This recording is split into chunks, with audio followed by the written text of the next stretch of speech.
જય શ્રી કૃષ્ણ. વૃદ્ધ બાપની કહાની. કોઈ દિવસ પિતાનું અપમાન કરશો નહીં. એક પિતાએ તેમના પુત્રને ખૂબ જ સારી રીતે ઉછેર્યો, તેને સારી રીતે ભણાવ્યો અને એક સફળ માણસ બનાવ્યો. એના દમ પર પુત્ર એક કંપનીમાં મોટો અધિકારી બની ગયો. હજારો લોકોએ એની અંદર કામ કરવા લાગ્યા. એક દિવસ પિતાએ વિચાર્યું કે હું પુત્રના ઓફિસમાં જઈને તેને મળી આવું. જ્યારે પિતા તેના કાર્યાલયમાં પહોંચ્યા ત્યારે તેણે જોયું કે પુત્ર એક શાનદાર ઓફિસમાં બેઠો હતો અને ઘણા લોકો તેની નીચે કામ કરતા હતા. આ જોઈને જ પિતાને ખૂબ જ ગર્વ થયો. પિતા પોતાના પુત્રના ચેમ્બરમાં ગયા અને પાછળ જઈને તેના ખભા પર હાથ રાખીને ઊભા થઈ ગયા. આ પછી પિતાએ તેના પુત્રને પૂછ્યું, આ દુનિયામાં સૌથી શક્તિશાળી વ્યક્તિ કોણ છે?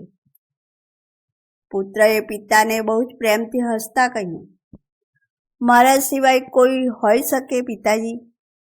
પિતાને જવાબની આશા ન હતી. તેમણે વિશ્વાસ હતો કે તેમનો પુત્ર ગર્વથી કહેશે કે પિતા, આ દુનિયાના સૌથી શક્તિશાળી માણસ તમે છો, જેમને મને આટલો મોટો યોગ્ય બનાવ્યો. પુત્રનો જવાબ સાંભળીને પિતાની આંખોમાંથી આંસુ આવી ગયા. એ ચેમ્બરના ગેટને ખોલીને બહાર નીકળી ગયા. તેમણે એકવાર પાછળ ફરીને બીજી વાર પુત્રને પૂછ્યું, એક વાર કરી કે આ દુનિયાનો સૌથી શક્તિશાળી માણસ કોણ છે? પુત્રએ આ વખત કહ્યું, પિતાજી તમે છો. આ દુનિયાના સૌથી શક્તિશાળી માણસ? પિતાજી આ સાંભળીને આશ્ચર્યચકિત થઈ ગયા. તેમણે કહ્યું કે હમણાં તો તું પોતાની જાતને આ દુનિયાનો સૌથી શક્તિશાળી માણસ કહી રહ્યો હતો, હવે તું મને કહી રહ્યો છે. છોકરાએ તેની સામે બેસીને હસતા હસતા કહ્યું, પપ્પા, તે સમયે તમારા હાથ મારા ખભા પર હતા. જે પુત્રના ખભા પર પિતાનો હાથ હોય એ તો દુનિયાનો સૌથી શક્તિશાળી માણસ હોય ને. પુત્રની આ વાત સાંભળીને પિતાની આંખોમાં આંસુ આવી ગયા. તેમણે પોતાના પુત્રને જોરથી પોતાના ગળે લગાવી દીધો.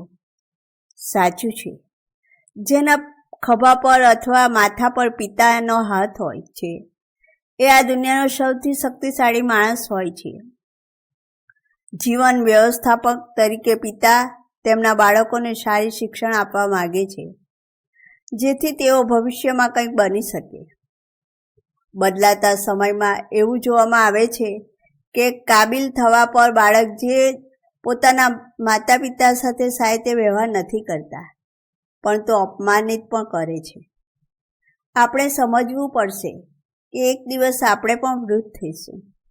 તે સમયે આપણા બાળકો પણ આપણા સાથે પણ આવું જ વર્તન આપણી સાથે કરશે, ત્યારે આપણે શું કરીશું?